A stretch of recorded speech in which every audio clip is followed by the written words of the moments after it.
I see that you're struggling to come up with a pole competition entry video. I got you. When I first started competing, I didn't have any guideline, and to be honest, I was just shooting in the dark. But now that I've experienced both entering competitions, watching competitions, and judging competitions, and also judging entry videos, now I have a 10-step guide into how you can create the best competition entry video for your next pole competition. All right, so let's dive straight into it. My first tip is to try different classes.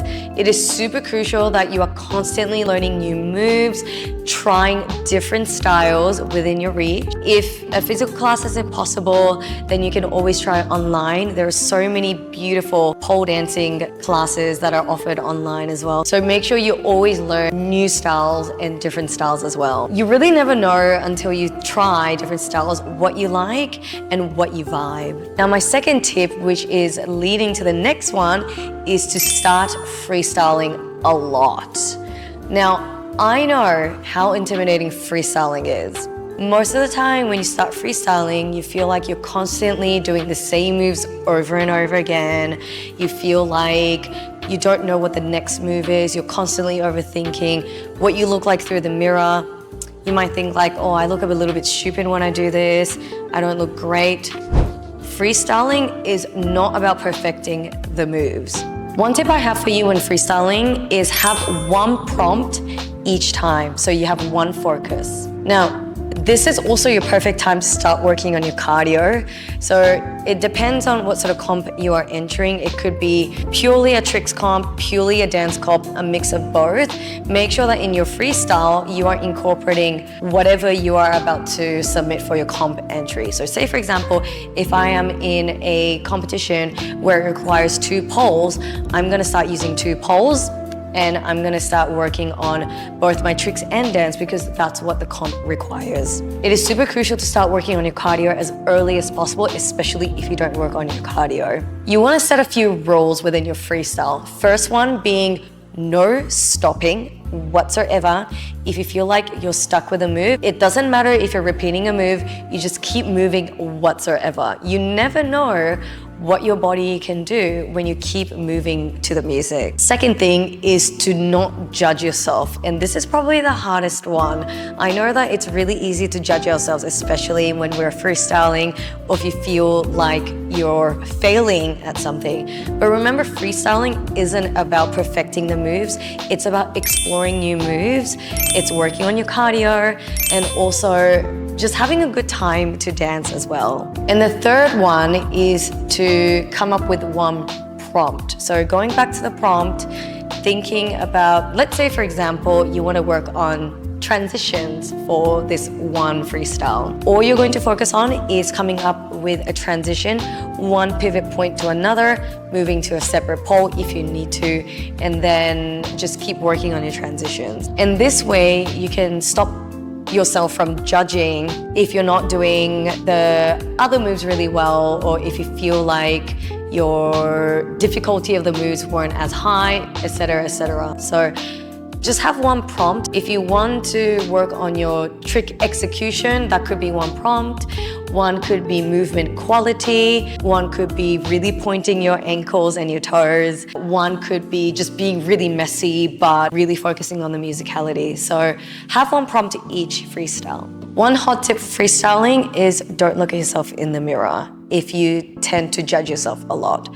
I know that this is really tricky, but this is gonna also be a really good stepping stone into coming up with your competition piece or actually being on stage when there's no mirror in front of you as well. My third tip is understanding the judging criteria. Now, each competition is going to have a complete different set of judging criteria depending on the style you do, the competition, the country, the state, even the city. Each competition is completely different. Make sure you read all the terms and conditions. Make sure that you're reading the judging criteria or any other documentation that the competition has sent to you. It is extremely crucial to really understand word for word. It's like reading a contract. When you're reading a contract, you make sure that you're reading every word. I mean, I really hope you are.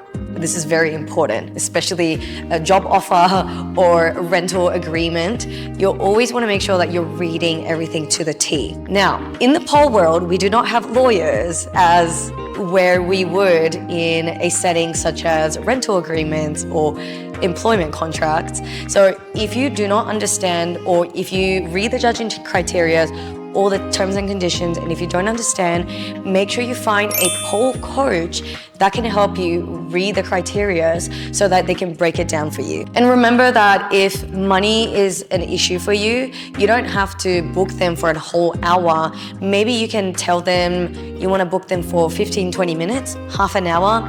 That will probably give you half the pricing of the private that you normally would charge. If you're telling them to read through a contract or T's and C's, that probably wouldn't take an hour to read. So make sure you're telling your coach or your instructor exactly what you're looking for. Now, the reason why it's very important for you to read all documentation, such as terms and conditions and judging criteria, is that each competition is going to have different time restrictions, costume and prop restrictions, different stylistic choices that you can pick from. And also lastly, when it comes to judging criteria, what you are marked for. Specifically for your submission video, you might have a time restriction, which is usually a little bit shorter or maybe the same length as your category that you're about to submit. So make sure you check the resolution they're looking for, the size of the video, the length of the video. There could be things like you cannot have a camera that is moving or edited. You must have a fixed video. So make sure you read every single word and you understand the brief before you start working on your video. Side note, if you are entering multiple competitions, make sure that you're always checking the video criteria, because one size does not fit for all. They're always going to be very different. So you might have to submit a different video for each competition. My fourth tip I have is clarifying your strengths and style.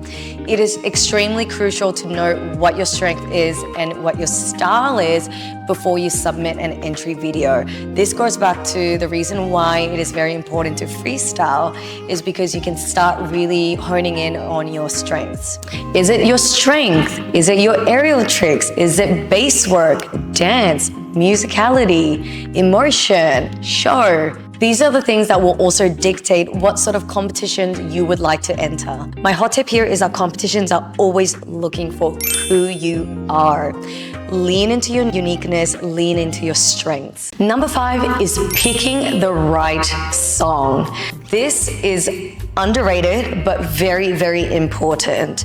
It is super important to make sure that you're picking music that is reflective of your movement quality. Pick a song that has a clear build-up or a dynamic shift in the music. It is going to be much more enjoyable for your audience to watch as well, and also for you to identify your peaks and troughs in the music as well. Try avoiding any sort of songs that are overused or a little bit cliche. Make sure you pick a song that you've been listening to for ages and you really love, you know the music back to back as well. Going back to my freestyle tip, make sure that you keep dancing to different kinds of songs, different genres, different moods, different styles.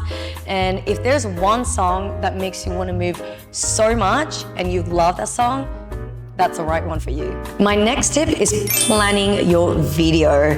It is super crucial that you are not just freestyling the whole entire entry video, unless you're super professional that you know you can do it from the beginning all the way to the end. Start mapping out your theme or concept or storyline if you have one that you want to express. You can also use strategies such as music mapping, where you structure out the music, come up with each timeline and which part of the song that you want to put your dance, maybe your tricks or your transitions. I usually map out the beginning, middle, and climax, come up with the tricks in between, and then making sure that I can put those tricks within that time frame.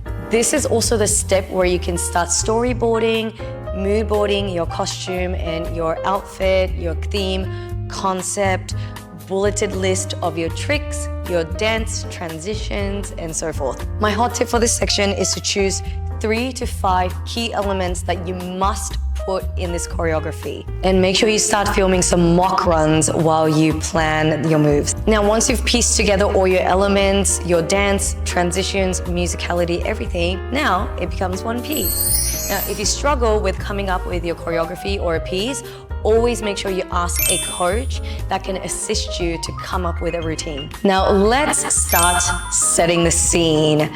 When you are setting the scene, it is very important that you are thinking about your lighting, your outfit, and your background. First things first, with your lighting, make sure that you have enough brightness in your room. It is really important that you're not filming in a very dark room.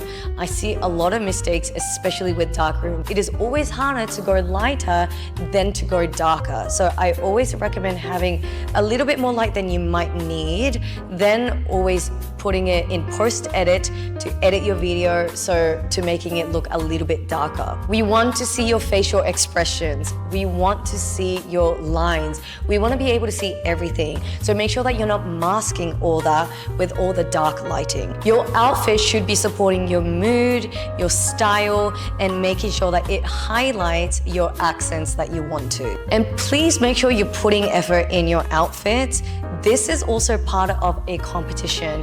You have to remember that even if it's just a competition entry video, we want to make sure that you're putting the effort in. Avoid wearing practice outfits and make sure you put some effort into your outfit that matches the theme. Make sure that your background is clean and neat. If there is anything in the background, it is distracting and it also gets in the way of seeing your lines as well. So to summarize that, your studio, your lighting, your background, your outfit, this is all part of how you want to tell your theme and your story. My 8th point is filming. Now we've got into how to film.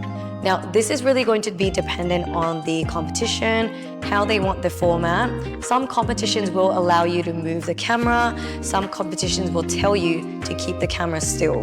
Please make sure you've got a decent quality camera or a phone. And if you are using a phone, make sure that you have your quality setting at the maximum setting. The maximum quality would be around 4K 60, but the minimum to enter will be 1080 30. Before you start filming, make sure you test your angles. You don't want to film the whole thing and your angle to be completely off. If you are allowed to move your camera for your comp entry, I would recommend not moving too much because again, it's going to detract from your actual show. If you're asking someone else to film for you, make sure that you are telling them your requirement of your video and what sort of style that you want for your video. If your stamina allows, try shooting multiple takes and see which take that you really like.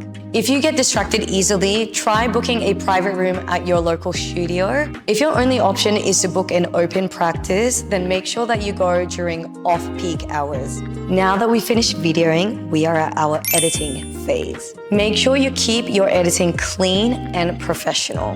You might want to adjust things like your saturation, exposure, highlights, warm tone, cool tone, but try not to put excessive filters or transitions unless the comp allows it.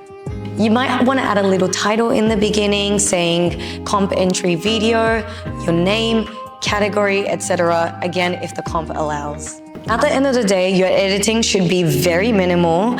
You are the main subject of this video, so make sure that your editing doesn't overpower your dancing. Now we finished our video, it is time for a final check and to submit. Make sure you check your video from head to tail. Is it in time with the music? Do you look confident? Are you happy with your video? This is also the time to check your judging criteria again to see if you've hit all the elements in the judging criteria. Make sure if there's any other documentation that is necessary that you've attached everything to your video as well.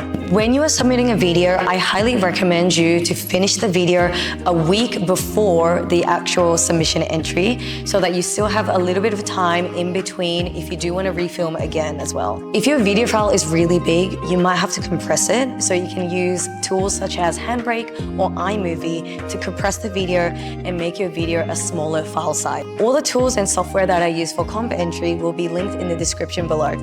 I think we've now successfully completed our comp entry video. So I hope this was helpful. Remember that your comp entry video doesn't always have to be perfect.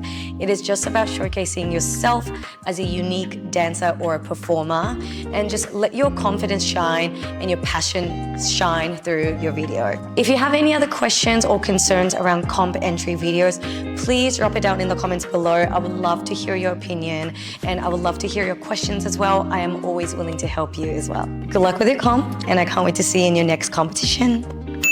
Oh, and also, if you get into your next competition, make sure that you show me your comp entry video and your competition piece so that I can see it as well.